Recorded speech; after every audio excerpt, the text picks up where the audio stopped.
Okay,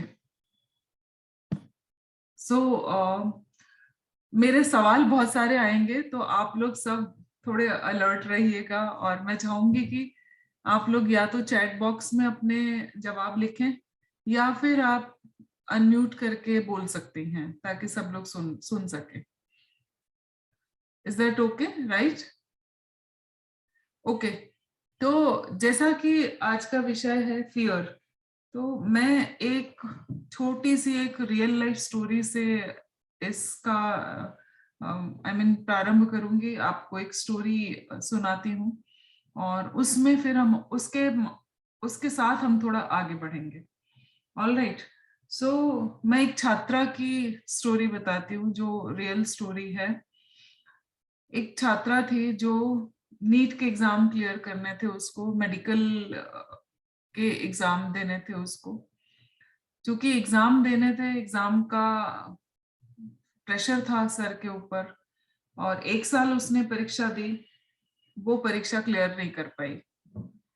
दूसरे साल फिर उसने परीक्षा दी, फिर क्लियर नहीं कर पाई। अब तीसरे वर्ष का अनुभव उसका ऐसा हो गया कि तीसरे वर्ष में वो पूरे टाइम इस चिंता में और इस सोच में रहती थी कि मैं तीसरी बार परीक्षा दे रही हूँ, मेरे 2 साल ऑलरेडी खराब कर चुकी हूँ मैं, तीसरा वर्ष जो है वो क्या मैं क्लियर कर पाऊंगी? और अगर नहीं कर पाई तो मेरे माता पिता का इतना पैसा जो मेरे 2 साल की पढ़ाई पे और हॉस्टल पे, लॉजिंग बोर्डिंग पे जो पैसा गया, वो तो व्यर्थ जाएगा ही जाएगा, साथ में मेरे 3 साल व्यर्थ हो जाएंगे। और इस चिंतन और मनन के साथ उसने तीसरे साल फिर अटेम्प्ट किया। दुर्भाग्यवश तीसरे साल फिर वो क्लियर नहीं कर पाई। जब तीसरे वर्ष फिर क्लियर नहीं कर पाई, तो उसके जो भावनाएं थी, जो सोच थी, वो और ज्यादा उसको परेशान करने लगी। और ये सोच के साथ में कि अब तो मेरे ऊपर एक फेलियर का लेबल लग गया है, मैं इस परीक्षा को पास नहीं की, इसका मतलब अब मेरी जिंदगी ही पूरी खराब हो गई है, अब मेरे लिए कोई चीज नहीं बची है। और मैं अगर अब साइंस पढ़ने के बाद दूसरे किसी स्ट्रीम में जाती हूँ तो मेरे स्टेटस के बिलो होगा, यानी कि मेरी कोई वैल्यू नहीं होगी। साइंस स्ट्रीम पढ़ने से वैल्यू बढ़ती है, तो अब मेरी कोई वैल्यू नहीं करेगा। ठीक है, पहले वर्ष जो एग्जाम दे रही थी उस समय बस उसको था कि मुझे एग्जाम देना, और एग्जाम के लिए वो प्रिपेयर करने के लिए भयभीत थी। तो ये जो एक कहानी, ये कहानी नहीं है, बेसिकली ये रियल स्टोरी मैंने आपको बताई है।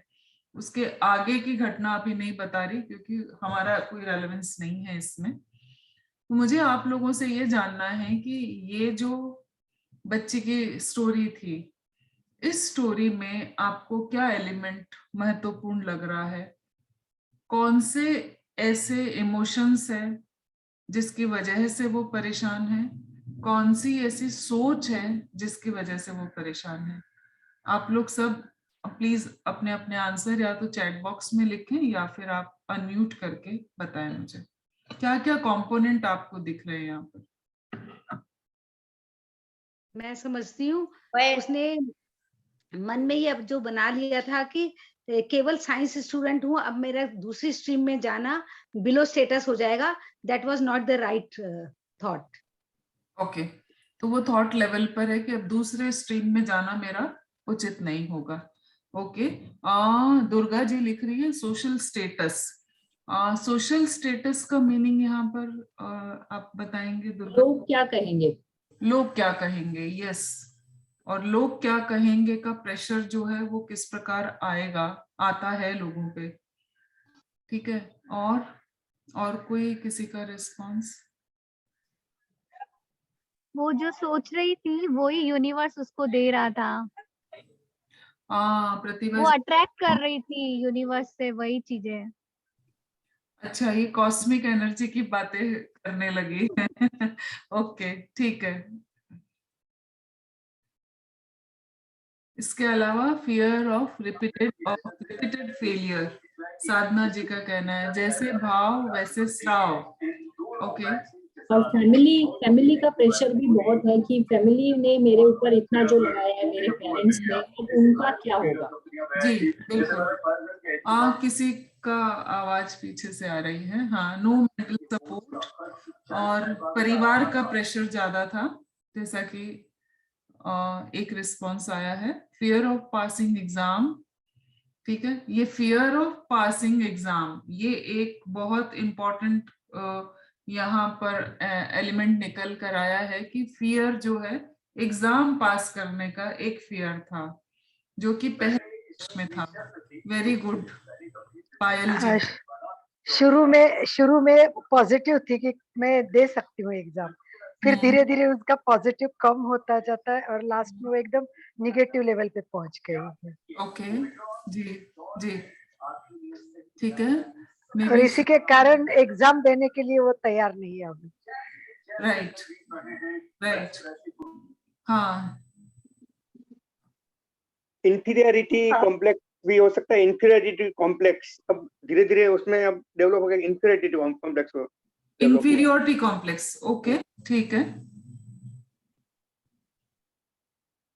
Any other?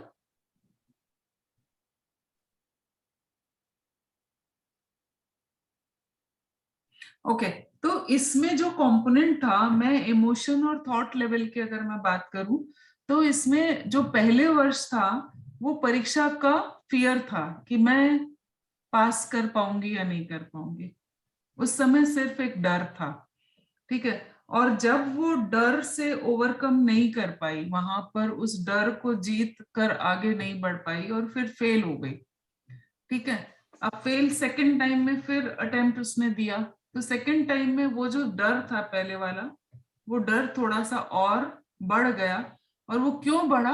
क्योंकि इसके साथ और दूसरे प्रेशर्स एड ऑन हो गए, ठीक है, जैसा कि सोसाइटी का pressure, peer pressure, parental pressure, वो सारे ऐड हो गए और खुद के साथ एक्सपेक्टेशन और बढ़ गई, ठीक है। जब व्यक्ति की खुद के साथ एक्सपेक्टेशन बढ़ती है तो साथ साथ में उसका फियर और चिंता ये भी बढ़ती है, ठीक है। और तीसरे वर्ष में फिर क्या हुआ? तीसरे वर्ष में जो फियर था वो फियर एलिमिनेट हो गया और फियर की जगह क्या, फियर का स्थान किसने ले लिया? कौन से भाव ने ले लिया? कौन से इमोशन ने ले लिया? फियर का स्थान एंजाइटी ने ले लिया, ठीक है। तो ये फियर और एंजाइटी है, बेसिकली इंटरचेंजेबल टर्म होती है। अभी हम थोड़ी देर बाद में देखेंगे कि दोनों में फर्क क्या है, ठीक है, और क्यों इंपॉर्टेंट है हमारी लाइफ में, ठीक है। अब बेसिकली ये एक स्टोरी सिर्फ मैंने इसलिए आपको बताई थी कि फियर और एंजाइटी, इन दोनों से हम अलग अलग रूबरू हो सके, राइट। डर और चिंता, हालांकि डर और चिंता हमारे साथ जुड़ी हुई है, जैसा कि आपको सबको मालूम है, आपने यहाँ चैट बॉक्स में भी लिखा था कि एक भाव है, एक फीलिंग है, एक इमोशन है, ठीक है। बेसिकली डर और चिंता दोनों हमारे इमोशंस है, ठीक है। अब ये इमोशन क्या होते हैं और ये डर क्या होता है, आप मुझे बताएंगे कोई? डर किसे कहेंगे हम? डर इमोशन है, ये मैंने आपको बता दिया, पर ये इमोशन क्या है, कैसे हमारे लिए इंपॉर्टेंट है? अनम्यूट कर सकते हैं आप लोग। डर अच्छा भी हो सकता है, डर बुरा भी हो सकता है। डर अच्छा कैसे, डर बुरा कैसे? डर अच्छा ऐसे है कि जब वो आपको किसी अच्छे काम के लिए प्रिपेयर करता है, कि जैसे अभी मेरा एग्जाम आ रहा है तो मुझे थोड़ा सा डर लगेगा तो मैं बहुत अच्छी तैयारी करूंगी। जी बिल्कुल। लेकिन वही डर बुरा तब हो जाएगा जब मैं उससे घबरा जाऊंगी और एग्जाम के टाइम जाके मैं सब कुछ भूल जाऊंगी उस डर के मारे। Right, wonderful. और कोई response? Not ready to accept. Not ready to accept what? Failure. Failure, अच्छा ठीक है। और डर मोटिवेशनल भी होता है, पर डर जब एक लिमिट से ज्यादा हो जाता है फिर वो नेगेटिविटी में आ जाता है।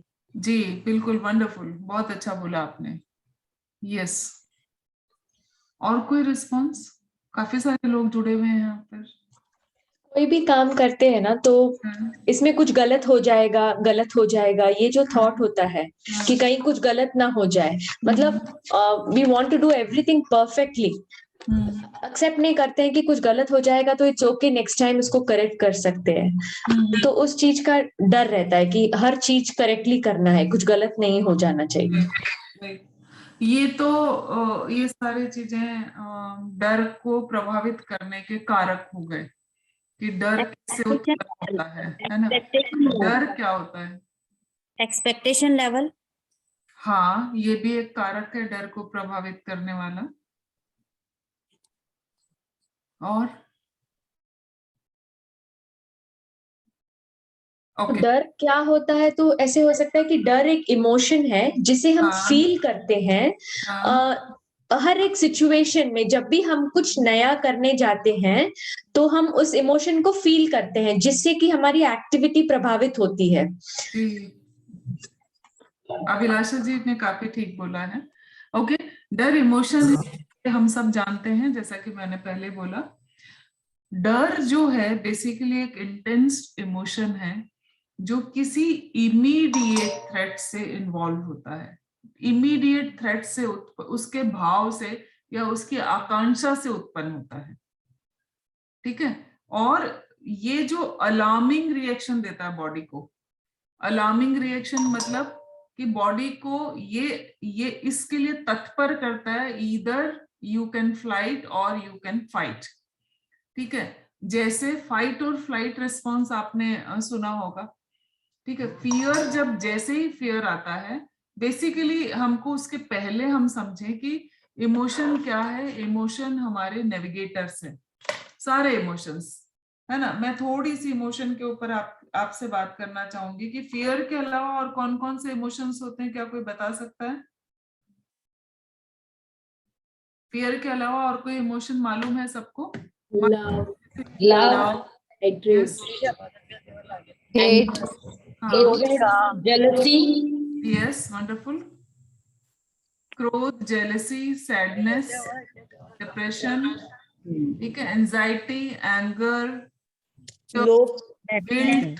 गिल्ट, डिसअपॉइंटमेंट नहीं, शेम, हेट्रेड, ये सारे हमारे इमोशंस हैं, ठीक है। और ये सारे इमोशंस हमारी लाइफ के लिए, हमारे जीवन को चलाने के लिए नेविगेटर का काम करते हैं।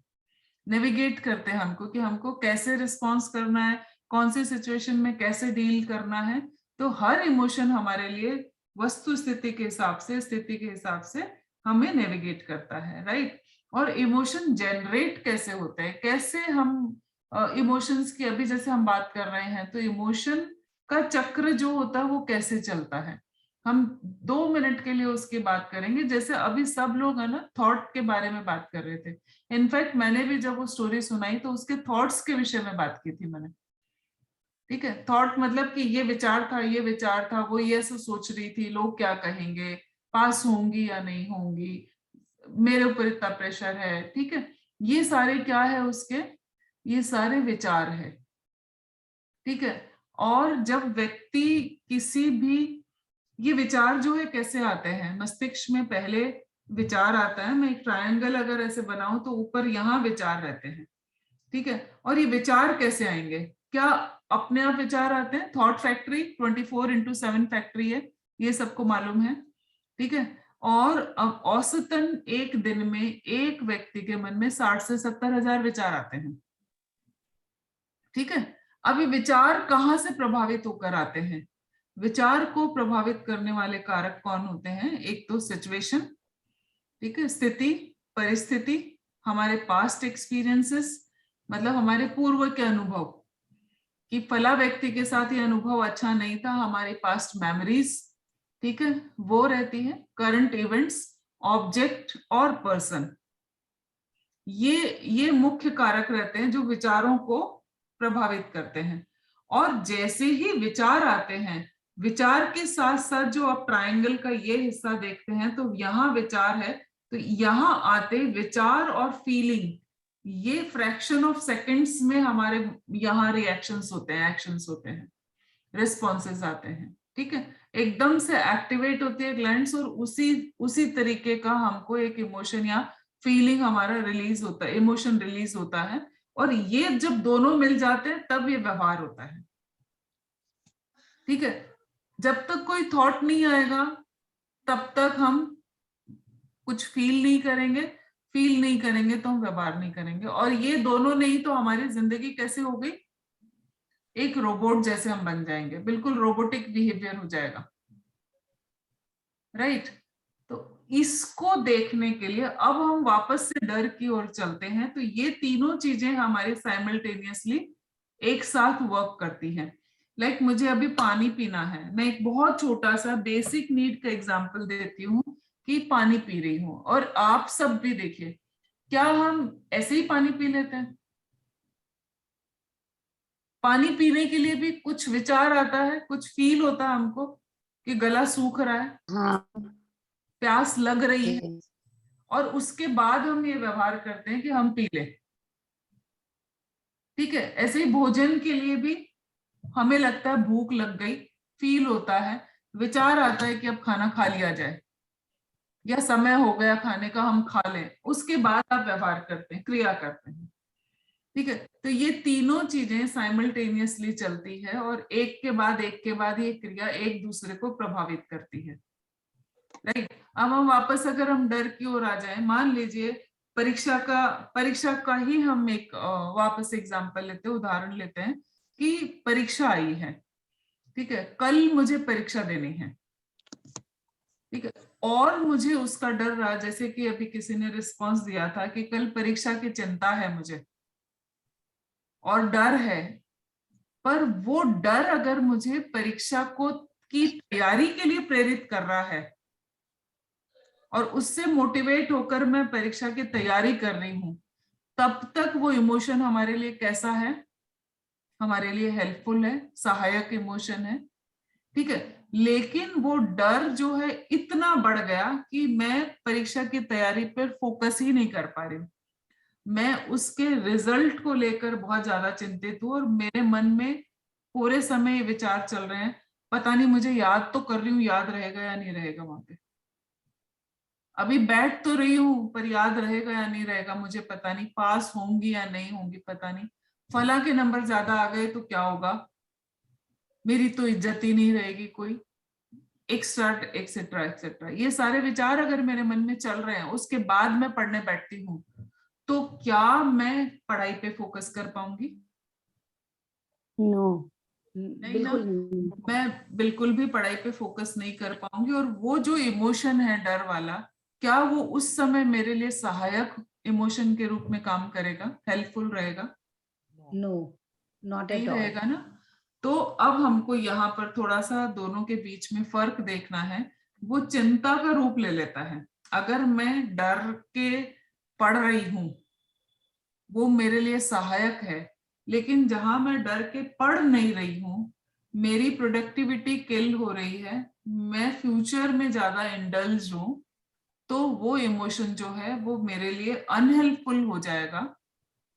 अनहेल्पफुल होकर वो, जिस अनहेल्पफुल की कंडीशन जब मेरे लिए निर्मित होगी, कंटिन्यूअस चिंता की स्थिति मेरी बन जाएगी और वो अनहेल्पफुल होगा, ठीक है।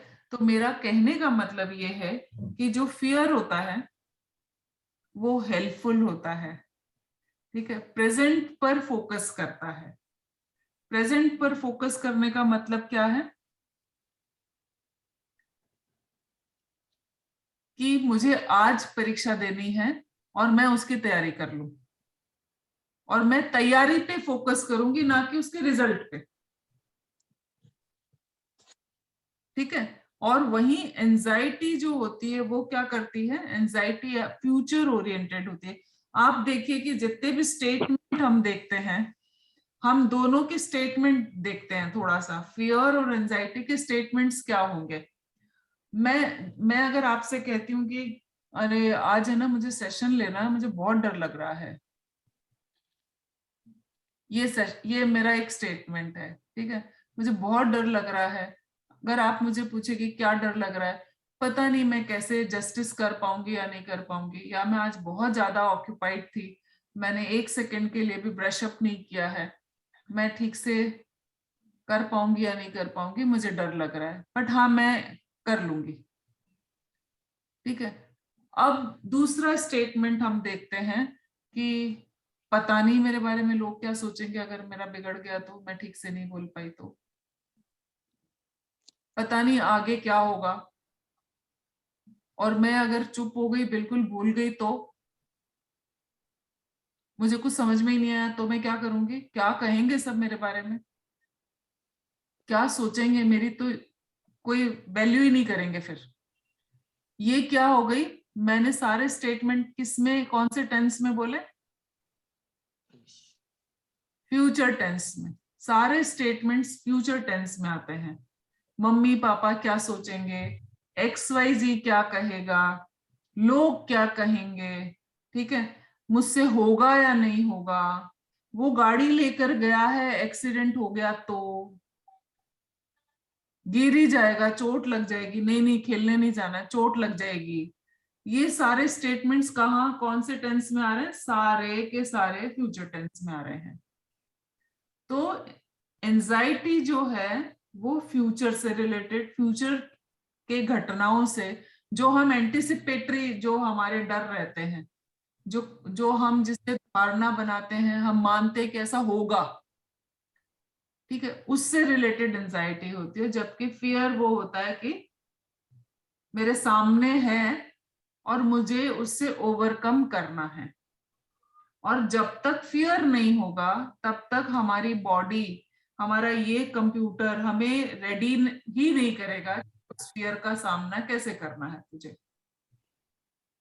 एक और एग्जांपल से हम समझते हैं इसको, कि शेर सामने आ गया, ठीक है, अब शेर सामने आया तो आप क्या करेंगे, भाग जाएंगे, आपको तो आप क्या करेंगे, भाग जाएंगे, भाग जाएंगे।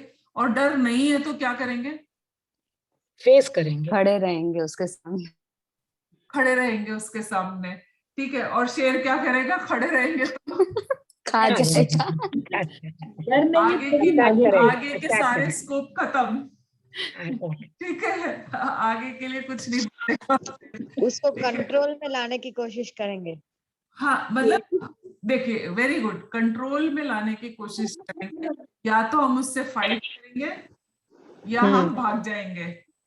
तो हमारे सिस्टम ने हमको डर, ये जो डर था, डर से हमारे यहाँ पर जो रिएक्शन हुए, ये सिस्टम ने डर के वजह से हमको कैसे, हमारी बॉडी को, हमको अपने आप को प्रिपेयर करने के लिए एकदम तैयार किया कि बेटा या तो लड़ ले नहीं तो भाग जा, ये खा जाने वाला है, ठीक है। और ये फ्रैक्शन ऑफ सेकंड्स में हो जाता है ना। और शेर नहीं है मेरे सामने, ठीक है, आपके किसी के भी सामने शेर नहीं है, लेकिन उसकी कल्पना से ही मुझे डर लग रहा है, डर लग रहा है, तो उसको क्या कहेंगे, क्या होगा वो, एंजाइटी। मेरे सामने है नहीं पर वो खा जाएगा मुझे, ठीक है। तो डर जो है वो प्रोटेक्टिव इन नेचर होता है, मतलब डर का जो नेचर है दैट इज प्रोटेक्टिव, आपको चीजों से बचाता है, लड़ना सिखाता है, आपको तैयार करता है आगे बढ़ने के लिए, ठीक है। डर ऑप्टिमम है तो, ठीक है। और हम इसे नेगेटिव इमोशन बोलते हैं। नेगेटिव क्यों बोलते हैं, मतलब नेगेटिव और पॉजिटिव ऐसा नहीं है, नॉर्मल रिएक्शन, और हर एक को लगना चाहिए। हर एक को लगना क्यों चाहिए, क्योंकि नहीं लगेगा तो वो फाइट और फ्लाइट, वो रिस्पॉन्स पे नहीं जा पाएगा, ठीक है। प्रोटेक्टिव होता है और डेंजर को, जो खतरा है उसको कन्फर्ट करने के लिए हमको तैयार करता है, ठीक है, शिद्दत से हमको लड़ने के लिए प्रिपेयर करता है, या हमको अपने आप को बचाने के लिए प्रिपेयर करता है। प्रेजेंट होता है, इंस्टेंटली तैयार करता है, मतलब एकदम इंस्टेंट हमारी प्रिपरेशन हो जाती है, ठीक है। और ये फंक्शनल होता है, आपको क्रिया करने के लिए, एक्शन, आपका जो डर है आपको इमीडिएटली एक्शन करने को तैयार करता है। वहीं अब एंजाइटी का नेचर क्या होता है? एंजाइटी का नेचर बताएंगे? अभी मैंने फियर का बताया, अब आप लोग एंजाइटी का बताएंगे। वो एस्केपिज्म। Yes, escapism. एस्केप कहाँ से करना होता है? Future oriented situation. सिचुएशन से। ठीक है, वेरी गुड। और फ्यूचर ओरिएंटेड। यस, नेगेटिविटी से भर देता है डर हमें। ये जो हाँ, एंजाइटी जो है, एंजाइटी हाँ, वो नेगेटिविटी से भर देती है। जी बिल्कुल। और कोई? और ये फंक्शनल ना होकर इमोशनली हम लोगों को ज्यादा डिस्टर्ब कर देता है, जिससे फंक्शनल जो एस्पेक्ट है हमारा वो हम कर नहीं पाते हैं। फंक्शनलिटी हार्म पहुंच जाता है उसे। वंडरफुल, हमें डिसफंक्शनल बनाता है। ठीक है, प्रोटेक्टिव नहीं होता है नेचर। ठीक है, और ये किसी इमीडिएट डेंजर से हमको डील नहीं करने को तैयार करता है। जैसे फियर जो है इमीडिएट इंस्टेंटली हमको तैयार करता है। ठीक है, एंजाइटी हमें तैयार नहीं करती है, डिसफंक्शनल बनाती है हमको। ठीक है, और ये क्या करती है, जो सिचुएशन होती है उससे लड़ने के लिए तैयार नहीं करती, उससे बचने के लिए तैयार करती है। ठीक है, अब जिस चीज की मुझे चिंता हो रही है कि बेटा गाड़ी लेके बाहर जाएगा तो गिर जाएगा। ठीक है, मैंने ये मान रखा है कि गाड़ी लेके जाएगा तो एक्सीडेंट हो जाएगा, तो उसके बाद क्या मैं बेटे को बाहर जाने के लिए मोटिवेट करूंगी कि जा बेटा तू जा, गाड़ी लेके जा? नहीं, कब बिल्कुल। बल्कि मैं उसको बार बार रोकती हूँ, नहीं मत जाना, बिल्कुल बहुत खराब है जमाना, ट्रैफिक बहुत खराब है, गाड़ी बहुत खराब चलाते, एक्सीडेंट हो जाएगा। ठीक है, जबकि कुछ हुआ नहीं रहता है, लेकिन मेरे थॉट्स ऐसे एंजाइटी के साथ थॉट्स एसोसिएटेड जो है वो और ज्यादा मुझे एंशियस बनाते हैं और साथ में मुझे डिसफंक्शनल बनाते हैं, अपने लिए भी और आसपास के लोगों के लिए भी जिनसे मैं एसोसिएटेड हूं। ठीक है, तो ये कुछ नेचर होता है, दोनों में जो फर्क होता है। और फियर जो होता है वो किसी नोन कारण से होता है। परीक्षा आ रही है इसलिए मुझे डर लग रहा है, शेर सामने खड़ा है इसलिए मुझे डर लग रहा है। लेकिन जो चिंता है उसके लिए कोई नोन रीजन नहीं है, एंटिसिपेटरी है, मैंने सोच लिया है ऐसा होगा इसलिए मुझे चिंता हो रही है। ठीक है, इन दोनों में ये फर्क होता है। अब मुझे आप लोगों से ये जानना है कि कॉमन पूछ सकते हूँ मैम? मैं बोला ये नॉन रीजन से होता है, ये अननोन रीजन से होता है, ये माइंड में ही हम लोगों ने कल्पना की है वो हुई? हाँ जी बिल्कुल। जैसे मुझे चिंता हो रही है, चिंता मुझे ये मान लो, चिंता क्या हो सकती है कि मुझे शेर आएगा और खा जाएगा, जबकि मैं तो घर के अंदर बंद कमरे में बैठी हूँ, तो ना मेरे पास कोई नोन ऐसा फैक्टर है कि वो अभी आ ही जाएगा, कोई ऐसा एविडेंस है कि वो कमरे के अंदर घुस ही गया था 30वीं मंजिल पे। ठीक है, तो ये टोटली अननोन है ना? परीक्षा में फेल हो ही जाऊंगी, तो मैं कितनी परीक्षा में फेल हुई? क्या मैं हर परीक्षा में फेल होती रही हूँ? नहीं ना। तो ये इस तरीके से चिंता जो है वो अतिरेक में आने के बाद में हमें ये तकलीफ देती है। अब मुझे आप लोगों से जानना है कि कॉमन फियर किस किस चीज का होता है, हम किस किस चीज से डरते हैं जनरल वे में, मतलब मैं स्पेसिफिक कुछ भी नहीं जानना चाहती, पर जनरल वे में किस किस चीज से डरते हैं। और मैं चाहूंगी सब लोग रिस्पॉन्स दे, मुझे सिर्फ है ना 2 फैमिलियर वॉइसेस सुन रही है। Driving vehicle. मेरे हिसाब से जो डर है, लगता है अभी जो करंट सिचुएशन चल रही है, बीमारी से ही ज्यादा डर लगता है कि भाई कोरोना नहीं हो जाए, कि हमारे बच्चे कहीं बाहर जाएं तो बीमार नहीं हो जाए, उसी चीज को सबसे ज्यादा हम लोगों को डर, अभी कोविड को लेकर चिंता है, हाँ डर है। ठीक है, वेरी गुड। और मेरे हिसाब से मैम, मेरे हिसाब से डर वो है अपने आप को जो बेस्ट सिद्ध करने का, जो सबसे बड़ा वो प्रेशर कह लीजिए या डर कह लीजिए, कि हम अपने आप को हमेशा बेस्ट दिखाने की कोशिश करते हैं। वो डर मेरे हिसाब से वो जो एक फैक्टर है वो भी एक बहुत बड़ा डर है। ठीक है, सपोज सिबलिंग्स में भी होता है, पीयर प्रेशर है, या फैमिली, सोसाइटी, क्लासमेट्स, व्हाटएवर। तो जो अपने आप को हम अपना बेस्ट दिखाना चाहते हैं या अपने आप को बहुत इम्पोर्टेंट दिखाना चाहते हैं, वो भी कहीं ना कहीं एक एंड, उसका रिजल्ट वही है कि डर का रूप ले लेता है। Okay, great. अपने प्रियजनों के किसी भी तरह वियोग होने का, किसी भी प्रकार से, चाहे बीमारी से या किसी भी चीज से, अपने प्रियजनों का खो देने का भय, कोई एक्सीडेंट ना हो जाए, कोई बीमार ना हो जाए। यस, बीमार ना हो जाए, इसके साथ डेथ का फियर भी बहुत होता है हम लोगों को। बिल्कुल, है ना? और क्या फियर्स हो सकते हैं? Darkness and riding, fear of unknown. हाँ, fear of unknown, unknown factors. हाँ, unknown factors.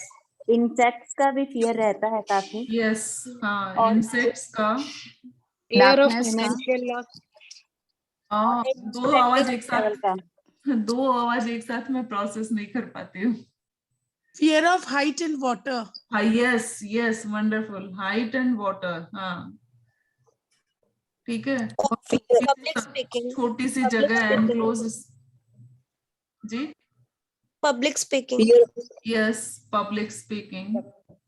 Fear related to future. Yes, future का रिलेटेड। हाँ, फियर ऑफ डार्कनेस। यस। भी क्या फियर है? Phobias can be called fears. Phobia is different thing. Phobia is a clinical. We are का not going to discuss होता है। Height और वाटर का तो फोबिया बोलते हैं कि फोबिया है, हम डरते हैं।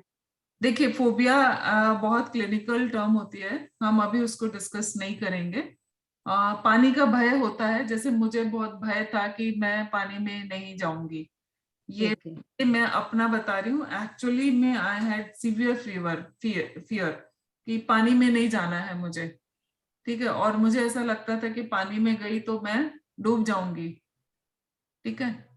और ये डर मुझे काफी लंबे समय तक बना रहा था, और अल्टीमेटली फिर मुझे ऐसा लगा कि मैं कब तक डरती रहूंगी, किसी न किसी दिन तो मुझे खुद ही एनकाउंटर करना पड़ेगा उसको। और उसको एनकाउंटर करने के लिए फिर मैंने धीरे धीरे एक सिस्टमेटिक अप्रोच अपनाई, और मैं बहुत बखूबी से उसको एनकाउंटर कर पाई हूँ, ठीक है। फोबिया है वो एक अलग चीज होती है, और बहुत क्लिनिकल उसमें हम चले जाएंगे, तो अभी हम फोबिया को छोड़ देते हैं। Fear of connecting new connections. कुछ नया करने के लिए हम सोचते हैं कि नया करना है, रिस्क टेकिंग, हाँ, नया करने का डर, ठीक है। लोग क्या कहेंगे, लोगों का भय भी रहता है। हाँ, नया करने के डर के पीछे जो थॉट रहता है, एक्चुअली मैं आपको किस लिए ये प्रेरित कर रही हूँ कि हम इसके पीछे थॉट जाने कि क्या थॉट है साथ साथ में एसोसिएटेड इसके। लोग क्या कहेंगे, ये बहुत बड़ा LKK सिंड्रोम, हम लोग उसको LKK सिंड्रोम बोलते हैं, और यही हमें बहुत उलझा देता है, LKK सिंड्रोम, ठीक है। इसके अलावा और क्या क्या हो सकता है? और कोई फियर बचा है क्या? लिफ्ट में जाने का डर, लोगों को लिफ्ट में जाने से डर लगता है, अकेले जाने से डर लगता है, छिपकली को देखा तो डर गए, कॉकरोच से डरते हैं लोग, बंद कमरे में भी डर लगता है, बंद कमरे में भी, एनक्लोज स्पेस में भी डर लगता है लोगों को। होली के कलर्स में डर लगता है। Fear of connecting to new people. Connecting new people, हाँ, again connecting new people, it is related to लोग क्या कहेंगे, वो क्या सोचेगा मेरे बारे में, मैं ठीक से बात कर पाऊंगी या नहीं कर पाऊंगी, ठीक है। ये कुछ चीजें हैं जो बहुत कॉमनली हम देखते हैं, ठीक है। अब मैं एक छोटी सी चीज यहाँ हम थोड़ा सा डिस्कस करना चाहते हैं कि डर इतना, ये जो इंसेक्ट से डर है, छिपकली का डर है, स्नेक का डर है, बाबा आ जाएगा, अंधेरे का डर है, ये कहाँ से आता है? अंदर से। Can I ask one question?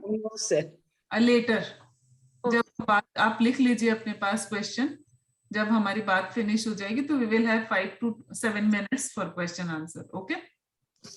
Because हमने पास्ट में इसके बारे में किसी से सुना है, पास्ट एक्सपीरियंस, हाँ, पास्ट एक्सपीरियंस है, हमने सुना है,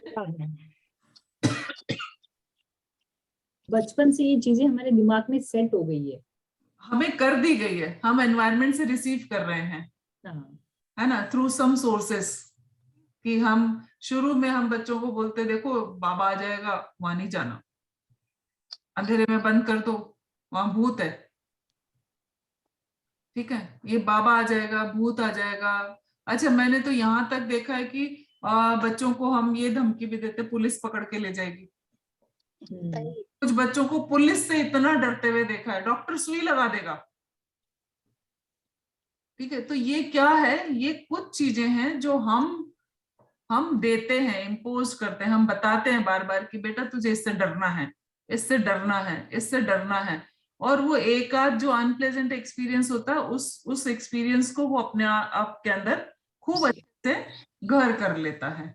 तो कुछ चीजें हैं जो हमने उसको डरना सिखाया है, और कॉन्स्टेंटली हम उसको ये सिखाते सिखाते एक समय ऐसा आता है जब वो सारी चीजों को आत्मसात करके, क्यूमुलेट करके अपने आप में वो परोसना, मतलब धागे मोती पिरोना शुरू कर देता है माइंड अपने आप की, अरे बेटा अब ये हो गया ना तो बस गड़बड़ी हो जानी है अब,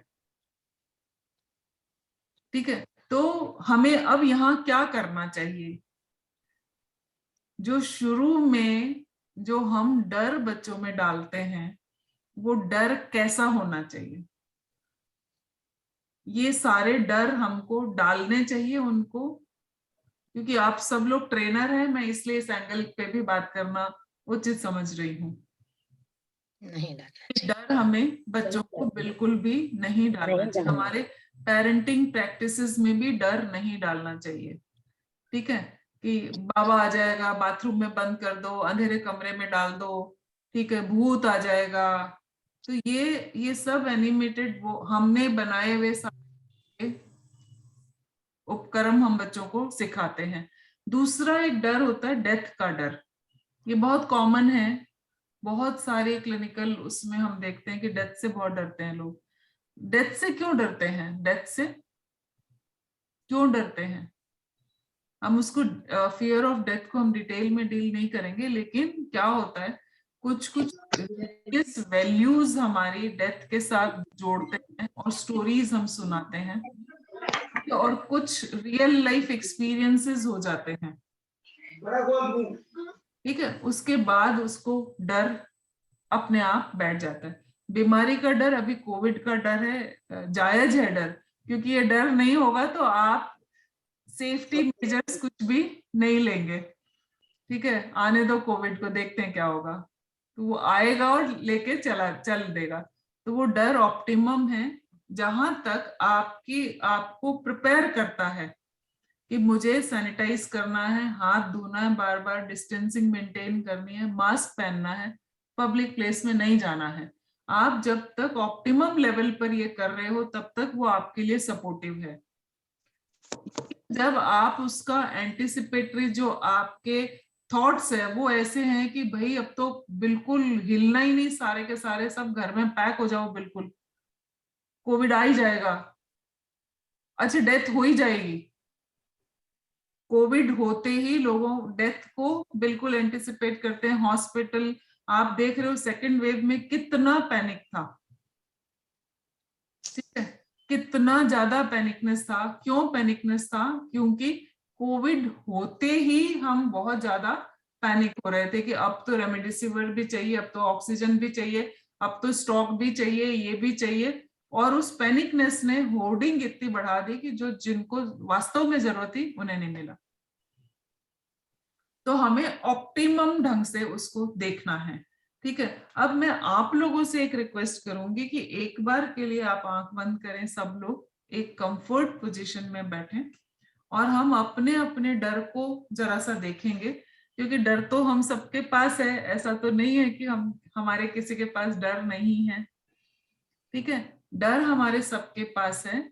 हम क्या करते हैं, हम एक्चुअल जो डर है उससे साक्षात्कार नहीं करते, उसके साथ जो बॉडी से एसोसिएटेड सिम्टम्स है हम सिर्फ उसको नोटिस करते हैं। यानी कि चिंता और डर जब लगती है तो हमारे फिजियोलॉजिकल रिएक्शंस होते हैं। क्या क्या रिएक्शंस होते हैं, धड़कन बढ़ जाना, सांसों का तेज चलना, ठीक है, गला सूख जाना, जड़ हो जाना, कई बार ऐसा होता है कि एकदम से जड़ हो जाते हैं, ठीक है, हम बोल नहीं पाते हैं, ठीक है, पसीना आ जाता है, पैर कांपने लगते हैं, ठीक है, ऐसे कुछ सिम्टम्स होते हैं जिनसे हम सिम्टम से एसोसिएट करते हैं कि अल्ले ये क्या हो गया।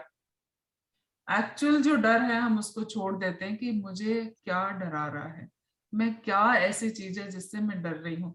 तो अभी हम 5 मिनट भी नहीं, बेसिकली 2 मिनट के लिए हम एक छोटा सा प्रयोग करेंगे और अपने अपने डर से साक्षात्कार करेंगे, ठीक है। सब लोग बहुत कंफर्टेबल पोजीशन में बैठ जाइए, आप लोग एकदम कंफर्टेबल पोजीशन जिसमें आपकी बॉडी रिलैक्स रहे, उस पोजीशन में बैठना है। And gently close your eyes, एकदम जेंटली आप अपनी आंखों को बंद करें और अपना पूरा ध्यान ब्रीथ पे फोकस करें। Breathe in, breathe out, breathe in, breathe out. Just focus on your breath. अगर कोई भी विचार आ रहा है, let it be, आने दे विचार को। अपना ध्यान सांस पर फोकस करना है। नेवल पॉइंट तक, नाभि तक आप सांस को बिना किसी प्रेशर के जाने दें। Inhale and exhale, inhale and exhale. Now just visualize the situation, कोई भी ऐसी घटना या स्थिति, वस्तु, व्यक्ति विजुअलाइज करें जिससे आप भयभीत होते हैं। एनी सोशल प्रेशर विजुअलाइज करें जो एकदम से आपको डरा देता है। Be with that situation, object या फियर आप विजुअलाइज करें और उस स्थिति, व्यक्ति के साथ आप बने रहें। Just encounter, just face the fear, face the fear, be with that fearful situation, event, or a person.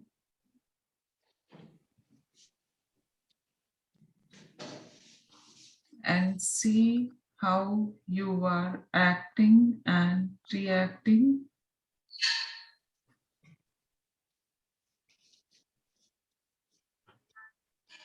And see what you are doing at that time.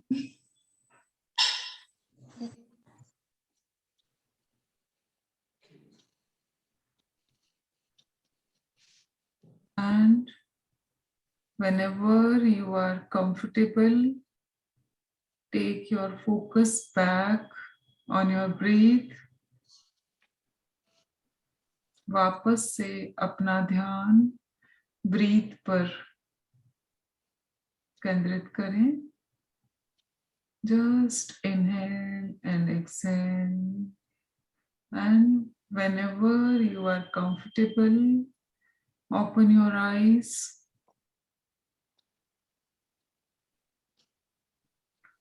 सब लोग अगर अपना अपना वीडियो ऑन करेंगे, open your eyes.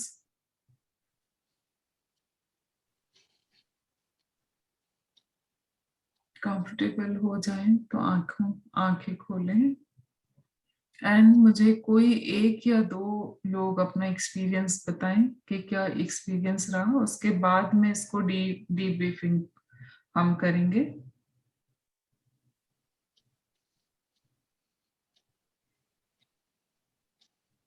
Any one और to responses?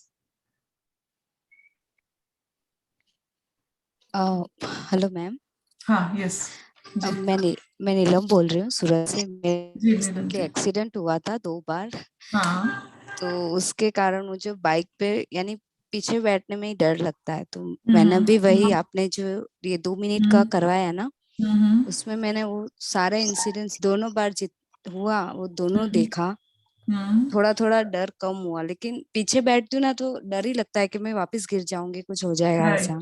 हाँ, okay, ठीक है। एक ये बहुत अच्छा, आपने जब दोनों बार में उसी को देखा तो जिस समय शुरुआत थी उसके बाद, हालांकि चूंकि समय सीमा है तो मैं कुछ और एक्सरसाइजेस भी मैं करवा सकती और लंबी भी मैं इसको करवा सकती थी, ताकि वहीं के वहीं हम एनकाउंटर कर सकें उसको। तो समय सीमा देखते हुए ये मैंने बहुत छोटा सा एक्सपेरिमेंट आपको करवाया, ठीक है। एक तो आपने कहा कि फियर थोड़ा सा आपको स्टेबल लगा, मैं आपको बता लगेगा, है ना। और कोई अपना एक्सपीरियंस बताएंगे मुझे? मैम मैं 4 व्हीलर चला रही थी एक बार जी। 4 व्हीलर 15 साल पहले 4 व्हीलर चला रही थी। तो जैसे ही मतलब सिंगल होता है तो मैं गाड़ी ले रही थी और ऑटो वाला आ गया, तो ऑटो वाले से मैं टकरा गई। उसके बाद सडनली इतना डर बैठ गया है कि उसके बाद 2 व्हीलर 4 व्हीलर कुछ भी नहीं चला पाती, डर निकल ही नहीं रहा है। राइट। अभी आपने वो सिचुएशन विजुअलाइज की, देखी आपने सिचुएशन? सोची वो सिचुएशन अभी। हाँ, अभी मैं वापस चलाना चाहती हूँ। चलाना चाहते हो? हाँ, गाड़ी चलाना चाहती हूँ। अभी हम उसको बात करते हैं कैसे एनकाउंटर करते हैं। कोई और अपना रिस्पांस बता सकते? जैसे सेम टू सेम बोला ना कि अभी मेरे पहले वाले कि मैं पीछे बैठती तो भी डर लगती, सेम टू सेम मेरे साथ ही वही है। वो होने के बाद मैं भी पीछे बैठती तो सेम डर लगता है। सेम डर लगता है, ठीक है, ठीक है। और कोई? वेरी गुड, आप लोगों ने अपने डर को भी देखा, ठीक से समझा कि मेरे को सिर्फ पीछे बैठने से डर लगता है। और कोई एक रिस्पॉन्स शेयर करना चाहती हूँ। हाँ जी, प्लीज। मैंने अभी थोड़े दिन पहले अपने परिवार में अचानक बीमार होकर और विदिन 15 डेज में वो वेंटिलेटर पे जाके मतलब वो उनकी डेथ हो गई। जी जी। तो मैंने जैसे वेंटिलेटर पे देखा तो तब से मेरे मन में बैठा है मैं कभी भी वेंटिलेटर पे जाना नहीं चाहती। इसके लिए मैं जैसे अपने बच्चों को भी आजकल बोल देती हूँ कई बार कि अगर एंड टाइम मेरा कभी भी आए और ऐसी सिचुएशन हो तो मुझे प्लीज वेंटिलेटर पे मत डालना। मैं जैसे भी हो मैं नॉर्मल उसमें जाना चाहती हूँ। मैं बिल्कुल भी इंजेक्शन लगा के और हॉस्पिटल में और ऐसे नहीं जाना चाहती। राइट, ओके, ठीक है। सिचुएशन से जैसे मेरे को अभी कभी कभी मन में हल्का फियर लगने लगता है कि क्या मैं ऐसे तो नहीं होगा। ठीक है, राइट, ठीक है। तो ये डर how this fear can be over. अभी हम ओवरकम कैसे करना है उसी की बात करने वाले हैं, इसीलिए मैंने आपको करवाया है, ठीक है। मुझे बहुत अच्छा लगा कि आप लोगों ने अपने डर को, एक्चुअल डर को एनकाउंटर किया है। हम लोग उससे बचने के लिए उपकरण जो है उस पर हम बात करने लगते हैं, जैसे कि मुझे वेंटिलेटर पे मत डालना, मेरी ऐसा हो जाए तो ऐसा कर लेना, ठीक है। पर वो एक्चुअल डर मुझे किस थॉट से लग रहा है, हमको सबसे पहले देखना होता है। उसे देखना होता है हमको। डर लगता है। जी मंजू जी। मौत से डर लगता है, वही मौत से डर लगता है। हाँ, मोस्टली लोगों को मौत से डर लगता है, मरने से सबको डर लगता है, जबकि जीवन का सच्ची ये है कि हमें मरना ही है, जाना है सबको। तो हम सच को, एक्सेप्टेंस ऑफ द ट्रूथ, है ना, वो मैं अभी आगे बात करती हूँ। मैं सबसे पहले हमको ये देखना है कि जब हम मैम जी मतलब डर तो है लेकिन उसका विजुअलाइज नहीं कर पाए तो क्या करे कि वो समझ में नहीं आ रहा। जैसे आपने करवाया था लेकिन कुछ भी नहीं हो, ठीक है, कुछ समझ में ही नहीं आ रहा। ठीक है, ठीक है, मैं अभी बताती हूँ कि हमको कैसे डर को देखना है। क्या होता है कि जब डरते हैं, डर के साथ बहुत सारे विचार एसोसिएटेड होते हैं, डर चिंता में कन्वर्ट हो जाती है और हम बहुत आगे तक एंटिसिपेट करने लगते हैं। ठीक है, आज तो हम वेंटिलेटर पे नहीं जा रहे हैं, आज तो हम नहीं मर रहे हैं, ठीक है, मतलब हमारे पास ऐसा कोई लिखित प्रमाण नहीं है कि बेटा आज तो तुम जाने ही वाले हो। ठीक है, हम क्या कर रहे हैं, न जाने कब की सोच की चिंता में उलझे हुए हैं। ठीक है, और उसका जंजाल, उसका एक कॉक्स बना रहे हैं, हम बहुत लंबा उलझ रहे हैं। तो जो मूल जो विचार है, मूल जो जिससे आपकी चिंता या डर उत्पन्न हो रहा है, वो तो कहीं एक साइड में बंद हो गया, और उसके लूप में जो हम उलझ के आगे तक हम अपने आप को डिसफंक्शनल बना रहे हैं, इसलिए उस विचार तक आप पहुंच नहीं पा रहे हैं। तो डर को एनकाउंटर करने के लिए सबसे पहला काम हमारा ये है कि ऐसी कौन सी जो एक मूल बात है, जो मूल जड़ है, उसको पकड़ना है। ठीक है, जब तक हम उसको नहीं देखेंगे, उससे उत्पन्न होने वाले चीजों को देखते रहेंगे, ये डर कभी भी नहीं जाने वाला है। ठीक है, तो सबसे पहले, और ये एक्सरसाइज मैंने आपको इसलिए कराई है कि हम इस एक्सरसाइज के माध्यम से, आप जैसे क्या होता है, माइंड हमारा किस ढंग से ट्यून्ड होता है, जो आपके यहाँ है ना, वो बिना किसी प्रेशर के, बिना किसी प्लानिंग के वो रिफ्लेक्ट करता है। ठीक है, तो ऑलरेडी यहाँ फीडेड है डर आपका।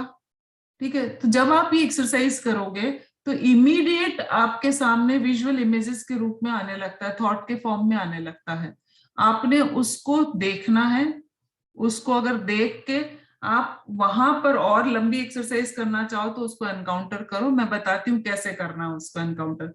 पर उस डर को आप पेन और पेपर पे लिख लीजिए।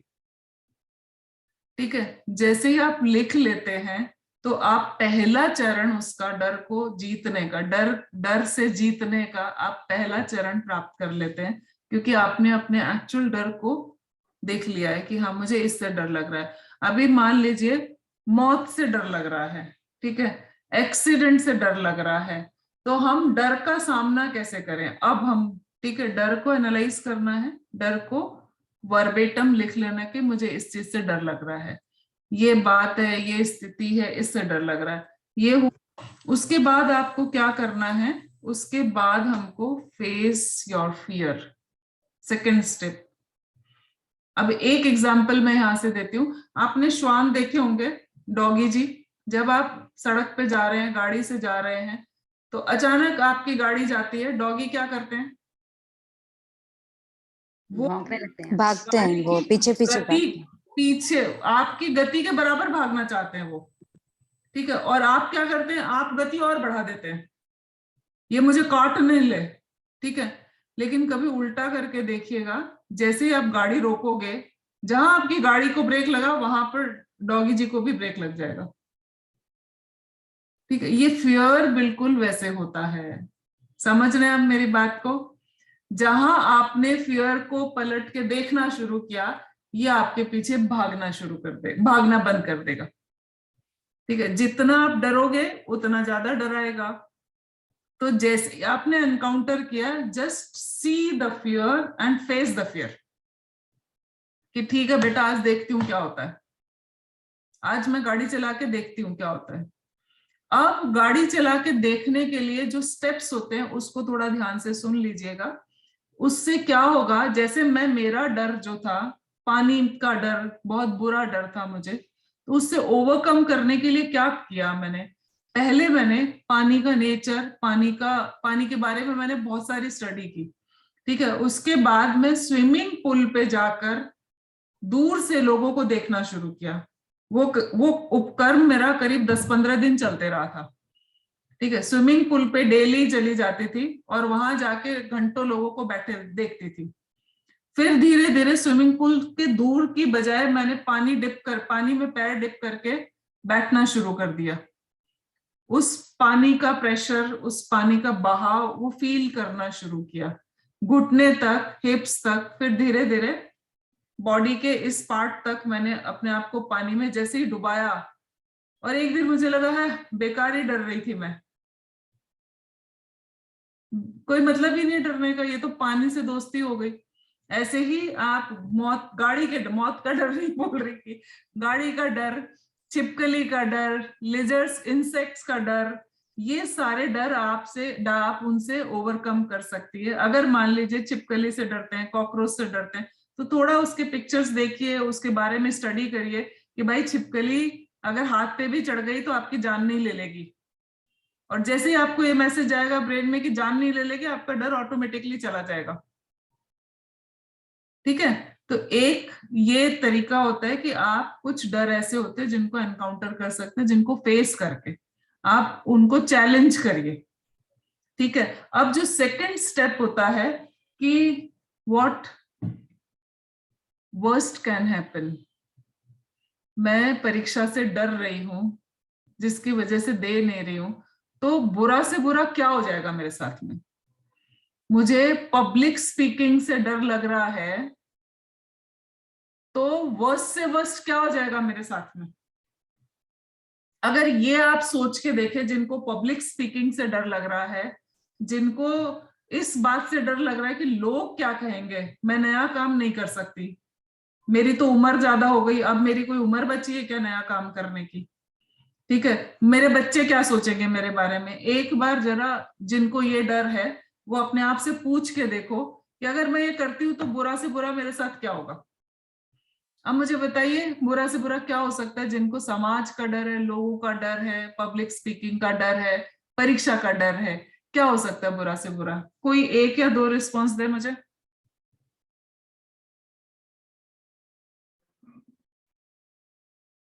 आप म्यूट है मंजू जी, आप म्यूट है, अनम्यूट करिए अपने आप को।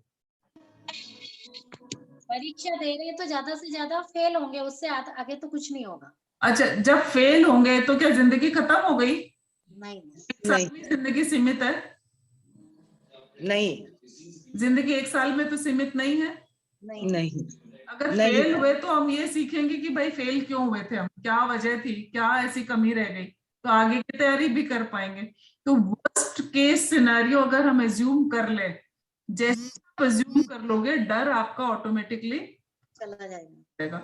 मैं आज पब्लिकली बोलने खड़ी हुई हूँ, ज्यादा से ज्यादा क्या होगा, नहीं बोल पाऊंगी ना, मैं गूंगी बहरी तो नहीं हो जाऊंगी। तो चलो बोल के देखती हूँ आज। और उसके लिए जो मुझे प्रिपरेशन करनी है, मैं वो अपने से मैं उसको प्रिपेयर कर लूं। और जब अपने आप को आप ये मैसेज देते हैं कि बुरा से बुरा क्या हो जाएगा, आपका डर ऐसे छूमंतर हो जाएगा, क्योंकि हम वर्स्ट से वर्स्ट केस जिससे हम डर रहे हैं उसको हमने विजुअलाइज कर लिया और उसको एनकाउंटर कर लिया कि ज्यादा से ज्यादा क्या होगा। एक बार मैं कुछ नया कर रही हूं तो लोग हंसेंगे ना, हंस लेंगे, उनको भी मौका मिलेगा हंसने का।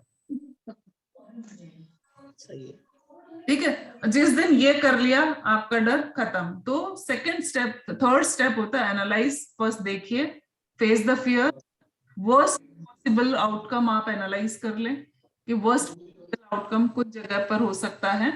ठीक है, और सबसे बड़ी बात यह है कि कभी कभी ऐसा होता है कि यार पहले भी तो मैं ऐसा हुआ था मेरे साथ, ये डर जो था आज से 7 साल पहले भी तो मुझे ऐसा लगता था, तो उस समय मैंने क्या किया था।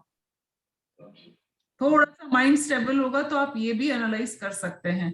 और इसके अलावा हम अपने आप को इंसानों जैसे ट्रीट करें। अब ये इंसानों जैसे ट्रीट करने का मीनिंग क्या है? मैं ऐसा क्यों बोल रही हूँ कि इंसानों जैसा ट्रीट करें, क्योंकि मुझे पता है सब इंसान है, यहाँ पर ह्यूमन बीइंग्स है सब।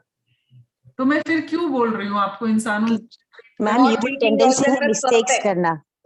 हाँ जी, यस, मैं मशीन गलती नहीं करती है, बट इंसान गलती करता है। वंडरफुल, एक्सीलेंट विमला जी, आज का जो अवार्ड है आपका बेस्ट उसके आंसर का वो आपको जाता है। क्यों? क्योंकि इंसान इसलिए हैं, हम सोचते हैं, हम महसूस करते हैं और हम व्यवहार करते हैं। और जो सोचता है, महसूस करता है, वो गलतियां कर सकता है। गलतियां कौन नहीं करता? मशीन है तो वो गलती नहीं करेगी। मशीनें नहीं गलती करती, रोबोट गलती नहीं करते। गलती करता और कौन गलती नहीं करता?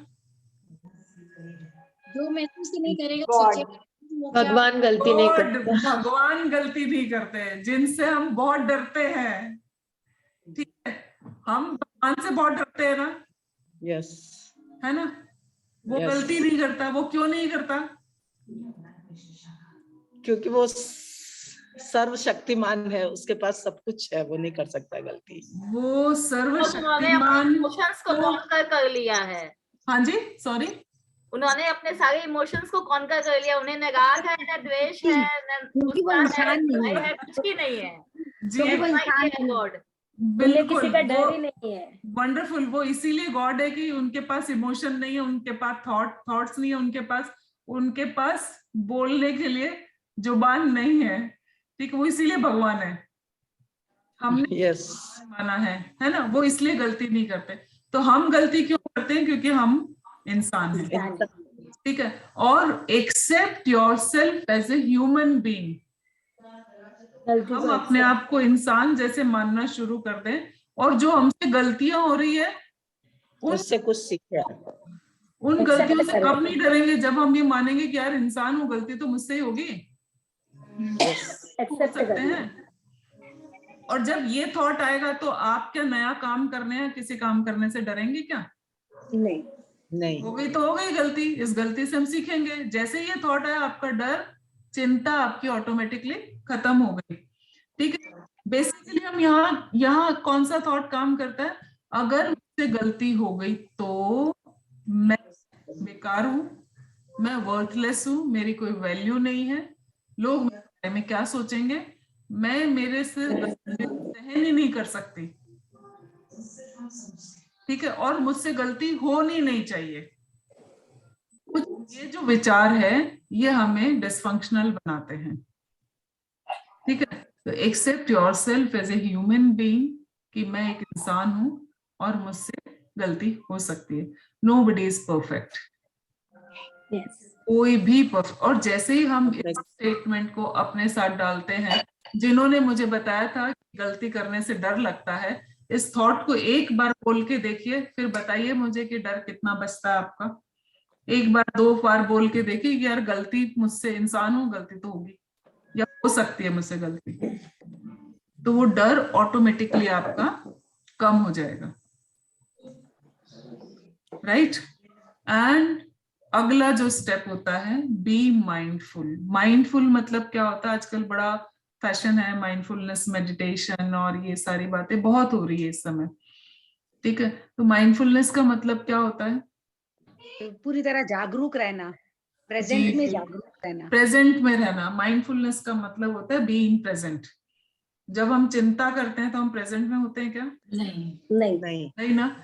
तो हमें क्या करना है? कुछ छोटे छोटे पीसेस होते हैं माइंडफुल मेडिटेशन के। वर्तमान में नहीं रहते। हाँ जी मंजू जी। भूत और भविष्य में जाते हैं, वर्तमान में नहीं जीते हैं।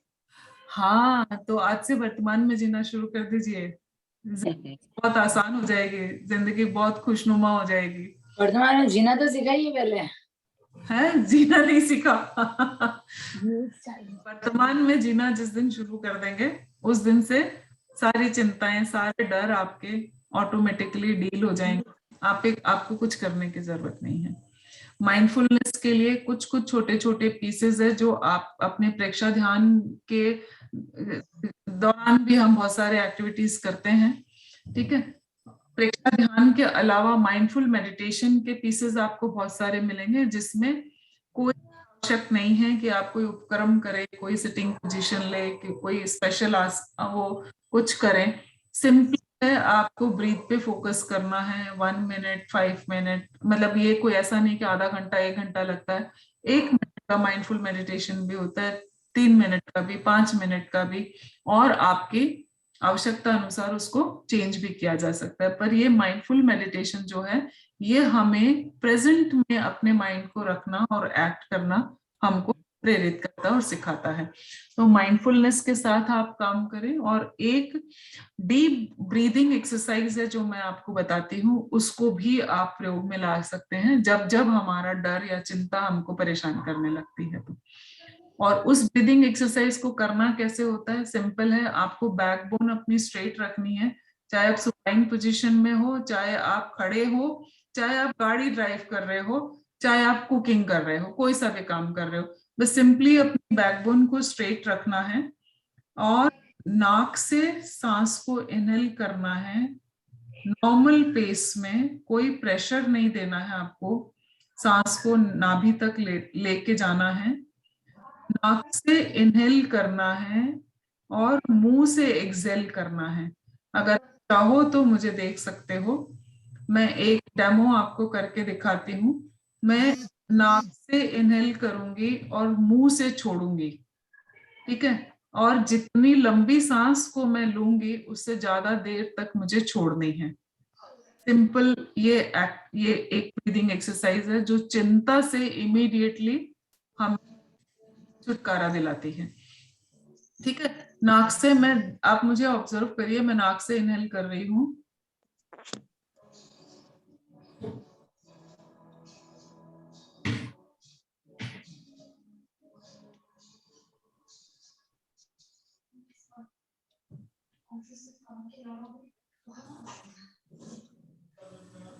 नाक से इनहेल किया, धीरे धीरे मुंह से छोड़ा, ज्यादा लंबे देर तक छोड़ा।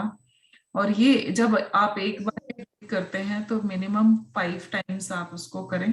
बहुत कम समय की एक्सरसाइज है, लेकिन जिनको नेगेटिव इमोशंस जिनके बहुत प्रोमिनेंट है, जिन्हें गुस्सा बहुत आता है, चिड़चिड़ापन रहता है, चिंता ज्यादा सताती है, चिंता के लिए तो बिल्कुल संजीवनी बूटी जैसे काम करता है। इवन जिन बच्चों को परीक्षा का भय रहता है, परीक्षा हॉल में जाने के बाद धड़कन बढ़ जाती है, 3-5 ब्रीथ में सब नॉर्मलाइज हो जाता है। और क्यों करते हैं ये एक्सरसाइज? ये इसलिए करते हैं कि जो फिजियोलॉजिकल हमारे बॉडी में चेंजेस होते हैं due to that particular emotion. Physiological changes क्या होता है? हमारी धड़कन छोटी होना, सांसें फूल जाना, टिमिडनेस आना, अकड़न आना, ये सारे बॉडी के सिम्टम्स होते हैं, ठीक है। उन सिम्टम्स को मैनेज करती है, फिजियोलॉजिकल सिम्टम्स को मैनेज करता है डीप ये वाली ब्रीदिंग पैटर्न। तो ये ब्रीदिंग पैटर्न अगर हम दिन में 3-4 बार 5-5 बार भी ये ब्रीद ले लेते हैं तो धीरे धीरे देखेंगे कि एंजाइटी हमारी कम होती चली जाती है। इवन जिन्हें गुस्सा बहुत ज्यादा आता है, उतावलापन रहता है, वो सारी चीजें, एक ठहराव आना शुरू हो जाता है लाइफ में, ठीक है। तो ये एक एक्सरसाइज है जो आप लोग सिखा भी सकते हैं। आप लोग खुद पहले तो, मैं तो चाहूंगी कि सिखाने से पहले खुद अपने लाइफ में इम्प्लीमेंट करें, उसको रिजल्ट देखें, उसके बाद किसी को हम आगे पास ऑन करें चीजें, ठीक है। और ये डीप ब्रीदिंग एक टेक्निक हुई। इसके बाद में आप रोज का ग्रैटिट्यूड आप लिख सकते हैं कि आज क्या आपके साथ बेहतर हुआ, पॉजिटिव यानी सकारात्मक या हेल्पफुल, उपयोगी जो चीजें हुई उनको फोकस करें। ग्रैटिट्यूड की लिस्ट बनाएं। धीरे धीरे अगर आप देखेंगे तो वो जो प्रेजेंट मोमेंट को जीना, आहा मोमेंट को जीना सीखना आ जाएगा, हमको एंजॉय करना आ जाएगा। और ये जो नकारात्मक इमोशंस जो हम पर हावी हुए रहते हैं, उनसे हमें धीरे धीरे पढ़ने को हिम्मत मिलेगी, रास्ता मिलेगा। अब किसी का कोई सवाल हो तो आप मुझसे पूछ सकते हैं। मैम जी, मेरी पोती है 10 साल की, वो रात में नींद में 3-4 बार उठ के डर के बैठ जाती है, कभी रोती है, कभी कुछ करती है, तो क्या करना चाहिए उसको? किसी कंसल्टेंट से मिल लेना चाहिए। ओके। तो अपने आप ही उठ के बैठ जाती है, रोती है, और कभी ऐसे बैठ के बातें करती है, फिर सो जाती है। आप किसी से एक बार, वहाँ आप जिस भी क्षेत्र में हो, आप किसी कंसल्टेंट से मिल लीजिए आप। Okay, thank you. पूरी तरीके से हिस्ट्री और ये सारी चीजों का आकलन करके वो सही ढंग से आपको गाइड कर पाएंगे। Okay ma'am, thank you. डर से related can I share one real life moment? अभी मैंने बताया ना, मेरा पानी का डर मैंने आपको बताया। Not in that way. Not in that way. Then like to overcome that डर, मतलब how to manage the डर in that way. हाँ, मैंने दोनों चीजें आपको बताई थी, मैं और आपको बता देती हूँ। नहीं, I wants to share. Can I share? अच्छा, ओके, श्योर, बिल्कुल। So I'm talking about when my son was studying in 4th standard. Okay. और मैंने अपने बेटे के साथ कभी डर वर्ड यूज नहीं किया था, और मतलब कभी भी यूज ही नहीं किया है। तो I was to stay out of home, तो मुझे था कि मैं दिन तक वापस आ जाऊंगी, उसके लिए खाना वाना प्रिपेयर करके गई थी। He was alone at home और चाबी नीबर के घर में थी। I am not giving you the situation, I am just coming to the डर ओनली। तो ठीक है, दिन का हो गया, उसने खाना खाया और सोना ही था। तो I was supposed to come back by 3 o'clock, but I was stuck somewhere like that कि रात को भी मतलब मुझे था कि I won't be able to come back at home. तो आई टोल्ड माय नेबर 8 साढ़े 8 बजे इसको डिनर करवा देना, क्योंकि डिनर में बना के नहीं गई हूँ, and don't use the word डर फॉर हिम। ना तो उसको अपने पास सोने को बोलना, ना ही आपको उसके पास जाके सोने की जरूरत होगी। she was afraid of saying that कि अरे ऐसे कैसे मैं बच्चे को अकेला घर में छोड़ दूँ, वो चौथी क्लास में ही तो पढ़ता है, it is not possible for.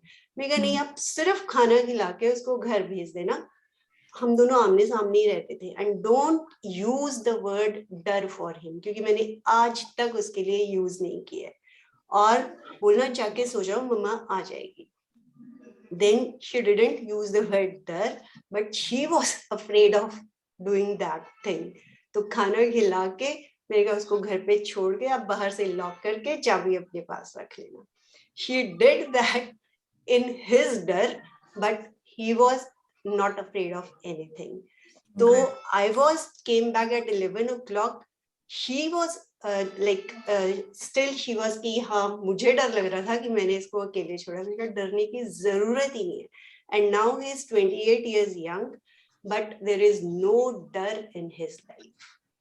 मतलब he do whatever he wants. So this is a thing कि how we make them fearless. Yes. So we have to make them like that. It's wonderful. Thank you, Savita ji. किसी का कोई प्रश्न हो इससे related? मेरा एक क्वेश्चन है। हाँ जी। आपने डर के बारे में हमें बताया, लेकिन मेरा बेटा है वो किसी भी चीज से डरता नहीं है। He has no fear from fire to, मतलब मैंने हर चीज ट्राई करके देखा कि उसको किसी भी, और मैंने उसे कभी डराया भी नहीं है कभी कोई सी चीज से। लेकिन अभी वो मुझे ऐसा लगता है कि वो ओवर हो गया है, मतलब उसको फियर नहीं है, तो वो किसी भी लिमिट है ही नहीं उसके लिए, वो हर चीज क्रॉस कर जाता है। किस एज का है? वो 5 years old है। अच्छा, ओके। तो देखिए, ऑप्टिमम अगर डर नहीं है, जो होना है, जो हमें फाइट फ्लाइट रिस्पॉन्स के लिए तैयार करता है, नहीं है, तो भी ये कंसर्न का विषय है। आप किसी एक्सपर्ट से मिल ले। Okay, thank you. ठीक है, थैंक यू। मैम, मेरा ब्रदर है, तो वो 5 to 6 years का था, तो उसने होली में एक काला रंग लगा के अपने नेबर को देखा और उसको डर से उसी दिन फीवर चढ़ गई। और now he is 35 years old। वो होली में 3 दिन कमरे से बाहर नहीं निकलता है। ओके। फोबिया, जो उसे फीवर हो जाती है होली के नाम से। ओके, जो डर बैठा है वो किस वजह से बैठा है, और इतना लंबा डर अगर बैठा हुआ है तो आप किसी साइकोलॉजिस्ट, कंसल्टेंट साइकोलॉजिस्ट या थेरेपिस्ट से मिले, तो वो अपने अलग अलग तरीके हैं डर से रोक करके उससे बाहर निकालने के लिए वो ज्यादा सही और व्यवस्थित हेल्प कर पाएंगे। वो देख पाएंगे कि क्या डर काले रंग से है, डर होली के रंगों से है, या काले व्यक्ति से, किस चीज से डर है। वो ब्लैक पहनता है, ही वेयर ब्लैक कलर, बट उसको होली का जो ब्लैक कलर उसने फेस पे देख लिया, उससे उसके मन में डर बैठ गया। ओके, तो वो उसके अलग अलग बहुत सारे हम टेक्निक्स होते हैं इन चीजों को डील करने के लिए, लेकिन we have to identify the real cause, उसका जो रूट कॉज है उसको आइडेंटिफाई करना बहुत जरूरी है, जो आपके 1 या 2 स्टेटमेंट से मेरे लिए थोड़ा मुश्किल होगा।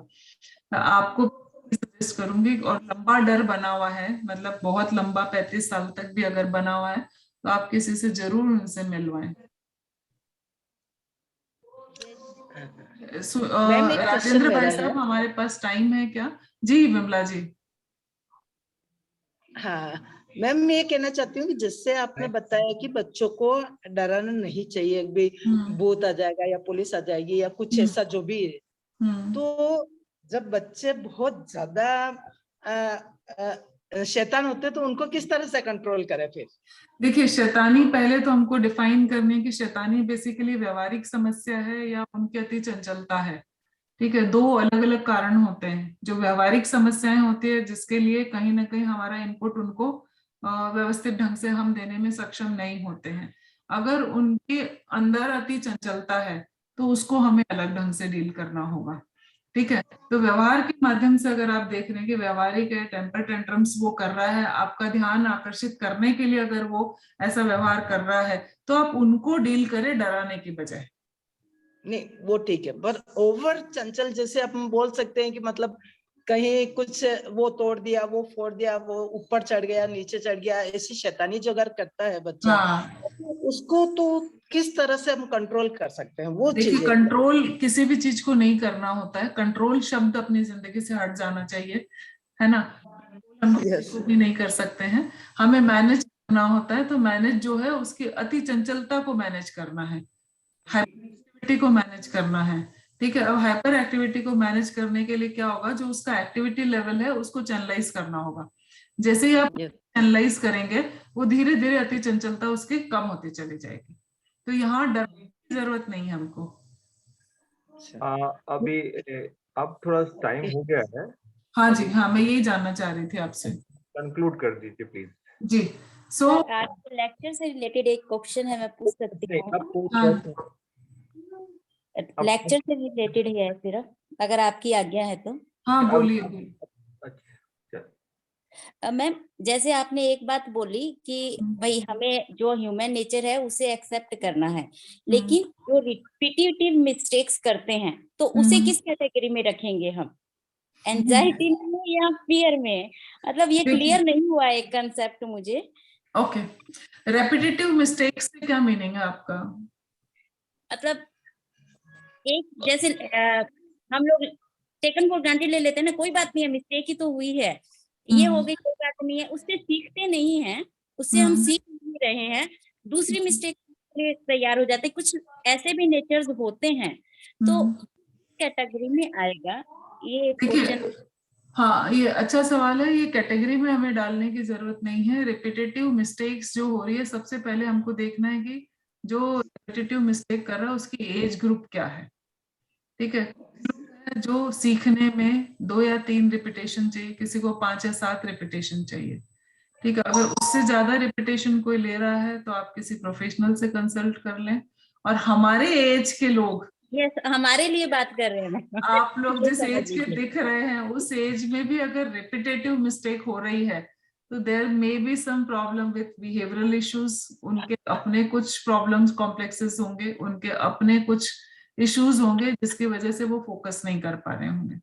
मैम, फिर वो फियर रहेगा या उनका एंजाइटी रहेगा? ये किस कैटेगरी में आएगा? देखिए, अभी मैं ऐसे एक किसी के उससे मैं किसी को भी लेबल करके यहाँ पर मिजरेबल नहीं बनाना चाहूंगी, है ना। लेबल करना हमारे लिए उचित नहीं है। हमने जितनी भी बात की है, हम लेबलिंग के लिए हमने बात नहीं की है, हमको उसको एनालाइज करने की बात की है और हम उसको सही आकलन कर सके ताकि सही हेल्प पहुंचा सके, हमने इसलिए बात की है। अगर चिंता है, लंबी चिंता बनी हुई है, 3 महीने से अधिक अगर चिंता बनी हुई है, तो इसका मतलब है कि उसको कंसर्न की जरूरत, मतलब उसको कहीं ना कहीं हेल्प की जरूरत है। अगर ये जो रिपीटेटिव गलतियां हो रही है लगातार, मतलब 5, 7, 10 और महीनों तक रिपीटेटिव गलतियां हो रही है, तो मतलब है कि हम और आप उसको सामान्य ढंग से डील नहीं कर सकते हैं। उन्हें विशेष प्रशिक्षित हेल्पर्स की, प्रोफेशनल्स की जरूरत है, हमको ये मानना है।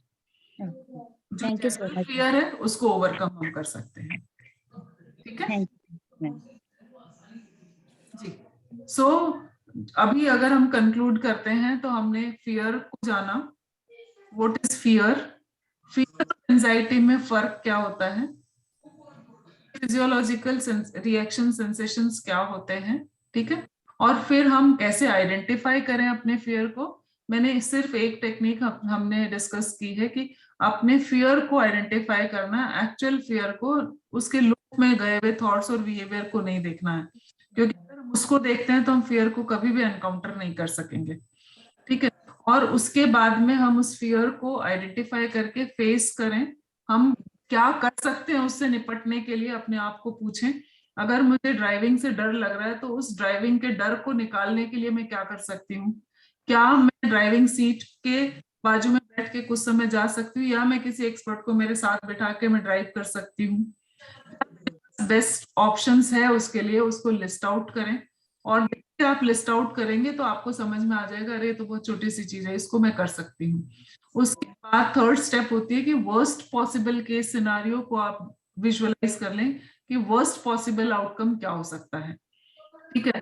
और हम अपने आप को as a human being accept करें, ठीक है। ह्यूमन बीइंग मतलब कि जो छोटी छोटी गलतियां करने से हम डरते हैं, गलतियां करने से हम डरते हैं। मेरे दो स्टेटमेंट अलग अलग जा रहे हैं कि आपने स्टेटमेंट दिया कि बार बार गलतियां करता है, कोई अलग नोट पे जाता है, और मैं किसी काम को करने से इसलिए डर रही हूं कि मुझसे गलती हो जाएगी। वर्स्ट पॉसिबल कि क्या होगा, वर्स्ट क्या होगा, मेरी जान चली जाएगी क्या, एक्सीडेंट हो जाएगा तो क्या मेरे पास कोई हेल्प अवेलेबल नहीं है क्या वर्स्ट पॉसिबल हो सकता है, और क्या क्या हर बार जो मैं वर्स्ट अज्यूम कर रही हूँ वो होता ही है क्या? तो आपको खुद को पता चल जाएगा कि नहीं होता है, और जैसे नहीं होता है तो आप उसको आगे मूव ऑन कर सकेंगे, ठीक है। माइंडफुल रहना है हमको, फ्यूचर की चिंता की जगह अपने माइंड को उस ढंग से ट्रेन करना है कि हम प्रेजेंट को फोकस करके जिए। प्रेजेंट को फोकस करेंगे, एंजाइटी से ओवरकम करेंगे। डीप ब्रीदिंग एक्सरसाइज आप कंटिन्यू अगर इसको प्रैक्टिस करते हैं, 7 से 21 दिन भी करते हैं, तो जिनके जितने डर बताए हैं 21 दिन आप देखेंगे कि आपके डर बहुत बहुत कम हो जाते हैं, ऑटोमेटिकली वो डील होते चले जाएंगे, क्योंकि आपका माइंड जो है यहाँ से स्पेस आउट होते चलेगा। जैसे जैसे स्पेस आउट होगा आपको डर से निपटना खुद को आ जाएगा। और आप ग्रैटिट्यूड लिस्ट जरूर आप लिखें हर दिन कि आज मैं धन्यवाद देती हूँ, मेरे साथ ये बहुत अच्छा हुआ या मैंने बहुत अच्छा किया। ये लिस्ट जरूर आप डेली की बनानी शुरू कर दे, कुछ समय लिखें, बाद में ऑटोमेटिकली आपके मन में आता चला जाएगा। जैसे हम धन्यवाद करते हैं कि आज भोजन आया, मैं हमेशा ये कहती हूँ कि आज मैंने अच्छा भोजन किया, मतलब मेरे को आज भोजन मिला, इसके लिए भी मैं ग्रेटिट्यूड एक्सप्रेस करती हूँ। डेली अगर ग्रेटिट्यूड एक्सप्रेस करेंगे तो सेल्फ सेटिस्फेक्शन हमें बहुत मिलता है, हमें अपने अकॉम्प्लिशमेंट पर, हमें आसपास के एनवायरनमेंट पर हम उसको ट्रस्ट करना, हमारे और बहुत सारे चेंजेस हमारे माइंड में होते हैं, तो उसको हम करना शुरू कर दें। इसी नोट के साथ आप सबका शुक्रिया, सबको धन्यवाद रहने के लिए। आई होप कि मैं टॉपिक के साथ जस्टिस कर पाई हूँ, seeing your age and your level, ठीक है। बहुत बहुत धन्यवाद आप सबको। थैंक यू दी। आपका बहुत बहुत आभार माया जी, आपने बड़े ही सुंदर तरीके से हम लोगों को प्रैक्टिकल के थ्रू और अनेक उदाहरण हमारे जीवन में जो हम लोग देख रहे हैं रात और दिन, उनके साथ आपने हमको इतने सुंदर तरीके से समझाया। आशा ही नहीं, पूरा विश्वास है कि हम सबके अंदर जिस भी प्रकार का भय है हम उससे ओवरकम करना जरूर सीखेंगे, और अपने आसपास के लोगों को के साथ में भी वैसा ही डील करना शुरू करेंगे। हम एक पेरेंट हैं, बहुत ध्यान रखेंगे कि हमको अपनी पेरेंटिंग में ये डर जैसी चीजों को नहीं लाना है, और अपने बच्चों तक उसको फॉरवर्ड नहीं करना है, अपनी फैमिली में उसको फॉरवर्ड नहीं करना। आपका बहुत बहुत आभार, पूरे प्रेक्षा फाउंडेशन की तरफ से आपका बहुत आभार व्यक्त करते हैं। अब मैं मोदी सर से रिक्वेस्ट करूंगी कि आप हमें आज के सेशन के लिए प्रेरणा दें। मोदी सर। वंदे गुरुवरम, वंदे गुरुवरम। अब इस सेशन को सुनने वाले ज्यादातर प्रेक्षा ध्यान के ट्रेनर्स थे। प्रेक्षा ध्यान करते समय कुछ विशेष बातें हमारे जीवन में आती हैं। ध्यान वर्तमान की घटना है। ध्यान करने वाला साधक वर्तमान में जीना सीख ही जाता है, क्योंकि ध्यान का मतलब ही वर्तमान में जीना है। दूसरी क्वालिटी ध्यान करते समय आती है जानते हुए करना। ध्यान में कोई भी एक्टिविटी करते हैं तो हम नोइंगली करते हैं, माइंडफुलनेस के साथ करते हैं, तो वो जानते हुए करना भी सीख जाता है। सतत अप्रमत्त रहना, कंटिन्यूअस अवेयरनेस, ध्यान में लंबे समय तक वो अवेयर रहता है, जागरूक रहता है। चौथी बात उसको मिलती है राग द्वेष से मुक्त अवस्था, लाइक डिसलाइक से ऊपर, केवल ज्ञाता दृष्टा। जो व्यक्ति ज्ञाता दृष्टा भाव में रहता है, राग द्वेष से मुक्त अवस्था में रहता है, तो वो इन सारे नेगेटिव पॉजिटिव इमोशन से ऊपर उठ जाता है। ये इमोशंस उसको बहुत जल्दी प्रभावित नहीं कर पाते। तो मुझे ऐसा लगता है कि बहुत सारे माया भाभी जी ने जो टिप्स दिए, तो ध्यान करने वाले साधक को सीखने नहीं पड़ते, उसमें अपने आप आ जाते हैं। वर्तमान में जीना, जानते हुए करना, सतत अप्रमत्त रहना, राग द्वेष से मुक्त रहकर ज्ञाता दृष्टा रहना, ये सारी बातें ध्यान करने वाले के जीवन में अपने आप आ जाती है। क्योंकि समय ज्यादा हो चुका है, अभी मुझे एक डर पर जीत की एक कहानी भी, मतलब अपनी रियल घटना सुनानी थी, लेकिन आज समय नहीं है, समय का अतिक्रमण ऑलरेडी हो चुका है। तो मैं अपनी बात को यहीं संपन्न करता हूँ, और माया भाभी जी का बहुत बहुत आभार कि जिन्होंने एक ही कॉल पर अपनी स्वीकृति दी और बहुत ही सुंदर हमारे सारे ट्रेनर्स को अपनी बात अच्छे से रखी और सबको बहुत अच्छी लगी। Thank you. गुरुदेव की प्रति कृतज्ञता ज्ञापित करते हुए कार्यक्रम का समापन करेंगे।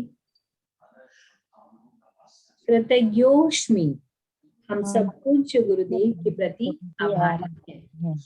कृतज्ञोष्मि, हम सब पूज्य गुरुदेव के प्रति आभारी हैं। कृतज्ञोष्मि, हम सब पूज्य गुरुदेव के प्रति आभारी हैं। कृतज्ञोष्मि, हम सब माया मैम, राजेंद्र जी मोदी सर और यहाँ पर उपस्थित सभी दीक्षा साधकों के बहुत बहुत आभारी हैं। ओम आराम सर, सेशन को एंड करें।